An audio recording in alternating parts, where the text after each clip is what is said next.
Uh, Assalamualaikum warahmatullahi wabarakatuh. Kami dari kelompok 3 ingin mempresentasikan mengenai pembelajaran daring di masa pandemi COVID-19. Kelompok 3 terdiri dari 5 anggota, yaitu Bima Kusanadori, Fabri Maulana, Ngani Yuniza, Soraya Tiana Dewi, dan Wenti Septia Pratama. Dalam pembuatan presentasi ini, kami dibimbing oleh dosen pembimbing, yaitu Ibu Ayu Setio Putri, selaku dosen dari mata kuliah umum Pendidikan Bahasa Indonesia. Next nih. Ya, latar belakangnya yaitu pada saat ini Indonesia dalam kondisi tidak baik. Kondisi ini disebabkan oleh virus yang berasal dari Wuhan yang dinamakan dengan COVID-19. Pada tahun 2020, World Health Organization atau WHO menyatakan bahwa virus ini penularannya sangat cepat dan dapat menyebabkan kematian. Virus ini menyerang saluran pernapasan yang dapat mengakibatkan gejala seperti batuk dan pilek. Namun sifatnya lebih mematikan daripada flu seperti biasanya. Berdasarkan data Worldometer pada tahun 2020, kasus coronavirus menyatakan lebih dari 2 juta pasien yang telah terpapar dan banyak dari 2 juta itu yang meninggal dunia, sehingga wabah penyebaran virus ini disebut dengan pandemi COVID-19 dunia. Untuk selanjutnya akan dijelaskan oleh Saudari Wenti Septia. Di sini saya akan memaparkan pendapat dan teori para ahli. Pembelajaran daring merupakan inovasi pendidikan untuk menjawab tantangan akan kesediaan sumber belajar yang variatif. Keberhasilan suatu model ataupun media belajar tergantung dari karakteristik peserta didiknya. Sebagaimana yang diungkapkan oleh Nakayama, bahwa dari semua literatur dalam e-learning mengindikasikan bahwa tidak semua peserta didik akan sukses dalam pembelajaran online. Ini dikarenakan faktor lingkungan belajar dan karakteristik peserta didik. Pembelajaran yang dilakukan di rumah memudahkan orang tua dalam memonitoring atau mengawasi secara langsung terhadap perkembangan belajar anak. Orang tua mempunyai tugas untuk membimbing anak supaya dapat mengikuti pembelajaran dengan baik.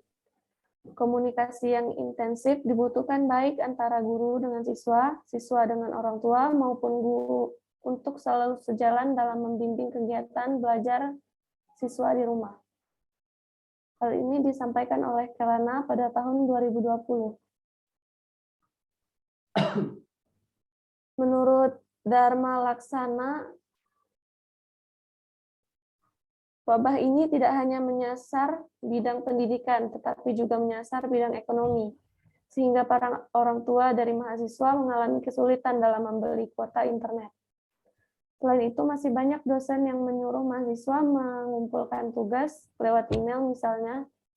Kebanyakan tugas seperti ini hanya formalitas saja, demi menggugurkan kewajiban mengajar.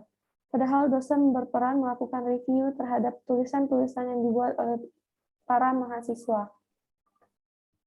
Selanjutnya akan disampaikan oleh Bima.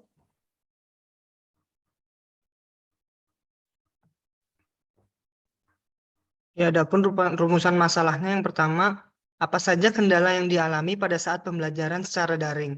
Yang kedua, apa yang harus dilakukan pemerintah dalam mengoptimalkan pembelajaran secara daring? Adapun yang ketiga, apakah pembelajaran secara daring dapat dikatakan efektif?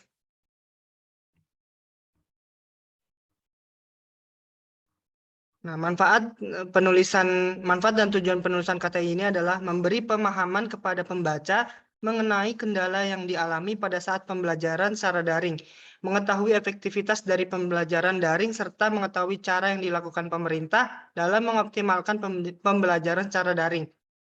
Tujuan dari penelitian ini agar pembelajaran secara daring dapat berjalan dengan efektif sesuai dengan yang diharapkan. Ya, selanjutnya akan dijelaskan oleh Saudari Soraya. Baik, di sini saya akan memaparkan sedikit mengenai kendala dalam pembelajaran daring. Kendala yang dihadapi oleh siswa dan mahasiswa, salah satunya adalah jaringan yang tidak memadai. Masalah teknis seperti audio dan video yang terputus-putus juga menjadi kendala dalam pembelajaran daring, sehingga membuat pembelajaran tidak efektif dan siswa tidak dapat menyerap informasi yang disampaikan oleh guru secara keseluruhan.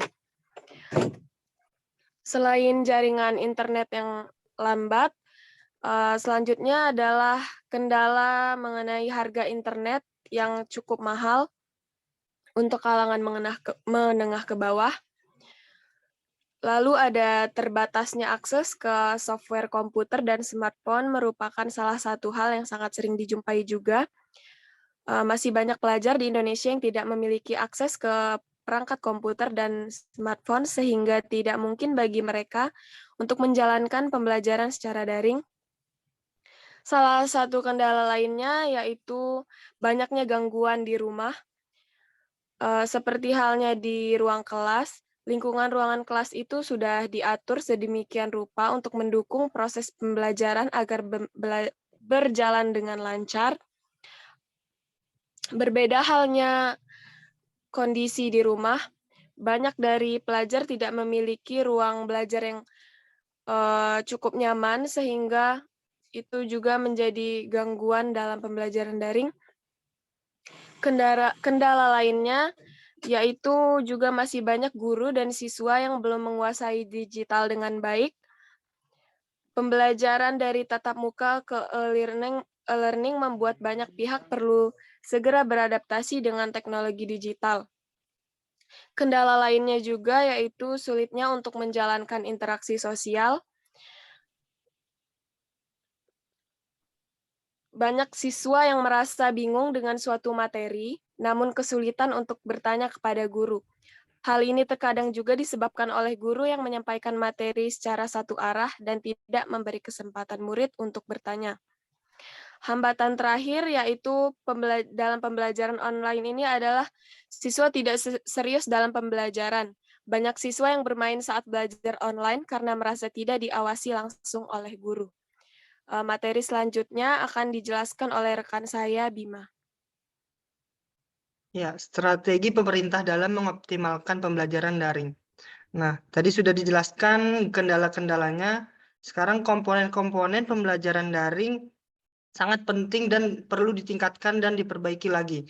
Pertama dan terpenting adalah jaringan internet yang stabil, kemudian komputer atau laptop yang mumpuni, aplikasi dengan platform yang user-friendly, dan sosialisasi daring yang bersifat efisiensi, efektif, kontinu, dan integratif.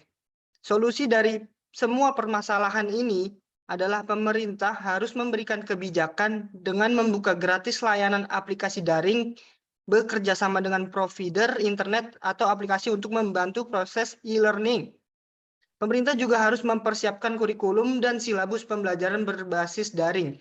Bagi sekolah-sekolah, perlu melakukan bimbingan teknik atau BIMTEK online seproses pelaksanaan daring dan melakukan sosialisasi kepada orang tua dan siswa melalui media cetak dan media sosial tentang tata cara pelaksanaan pembelajaran daring kaitannya dengan peran dan tugasnya. Dalam proses e-learning, penting untuk ditambahkan pesan-pesan edukatif kepada orang tua dan peserta didik tentang wabah pandemi COVID-19. Dengan demikian, kita dapati pembelajaran secara daring yang memiliki tingkat efektivitas sama dengan pembelajaran secara luring atau offline. Ya, selanjutnya akan dijelaskan oleh Saudara Nani. Ya, terima kasih. Jadi selanjutnya yaitu efektivitas pembelajaran secara daring. Jadi pembelajaran daring di tengah pandemi COVID-19, yakni kegiatan belajar tatap muka dengan guru, terbukti lebih efektif ketimbang dengan daring atau online. Karena materi yang disampaikan secara daring itu belum tentu bisa dipahami oleh semua siswa. Hal tersebut dijelaskan berdasarkan pengalaman belajar secara daring. Mengamati pengalaman dari beberapa guru tersebut, maka guru juga harus siap menggunakan teknologi sesuai dengan perkembangan zaman. Walaupun dalam pembelajaran daring akan memberikan kesempatan lebih luas dalam mengeksplorasi materi yang diajarkan, namun guru harus mampu memilih dan membatasi sejauh mana cakupan materinya. dan aplikasi yang cocok pada materi dan metode belajar yang digunakan. Hal yang paling sederhana yaitu dapat menggunakan fitur WhatsApp. Jadi aplikasi WhatsApp ini cocok digunakan bagi pelajar daring pemula, karena pengoperasiannya sangat mudah dan simple bagi siswa. Dengan demikian, keberhasilan guru dalam melakukan pembelajaran daring pada situasi pandemi COVID-19 ini bergantung pada kemampuan guru dalam berinovasi, merancang, dan meramu materi, metode pembelajaran, dan aplikasi apa yang sesuai dengan materi dan metode yang digunakan. Dengan demikian, pembelajaran daring sebagai solusi efektif dalam pembelajaran di rumah guna memutus mata rantai penyebaran COVID-19 atau bisa juga disebut physical distancing atau menjaga jarak aman, juga menjadi pertimbangan dipilihnya pembelajaran tersebut. Kerjasama yang baik antara guru, siswa, orang tua, siswa, dan pihak sekolah atau madrasah menjadi faktor penentu agar pembelajaran daring ini dapat berjalan lebih efektif. Selanjutnya akan dilanjutkan oleh Fabian.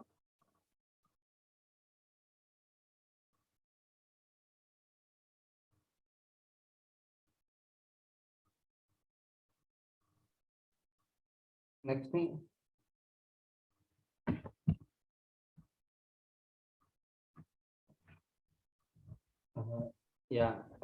Dari penjelasan yang telah diberikan oleh keempat narasumber lainnya, dapat kami simpulkan di sini bahwa kendala dalam pembelajaran daring yang pertama dan paling penting adalah jaringan internet yang tidak stabil.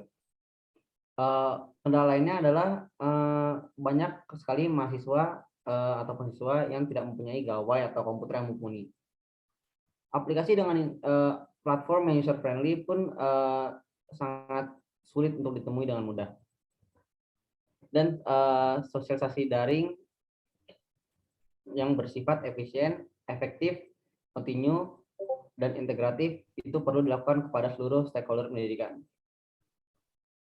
Solusi dari beberapa kendala di atas yaitu adalah pemerintah harus memberikan kebijakan dengan membuka gratis layanan aplikasi daring, bekerja sama dengan provider internet dan aplikasi untuk membantu proses pembelajaran daring ini. Solusi lainnya adalah melakukan BIMTEK atau bimbingan teknik secara online mengenai proses pelaksanaan daring, lalu melakukan sosialisasi kepada orang tua dan siswa melalui media cetak dan media sosial tentang tata cara pelaksanaan pembelajaran daring. Pembelajaran daring sebagai solusi yang efektif dalam pembelajaran di rumah guna memutus rantai penyebaran COVID-19 atau bisa dibilang physical distancing, yaitu menjaga jarak aman. Kerjasama yang baik antara guru, siswa, orang tua, dan pihak sekolah atau madrasah juga menjadi salah satu faktor penting penentu agar pembelajaran daring lebih efektif. Sekian yang dapat kami presentasikan dan dapat kami jelaskan. Kurang lebihnya mohon maaf. Terima kasih.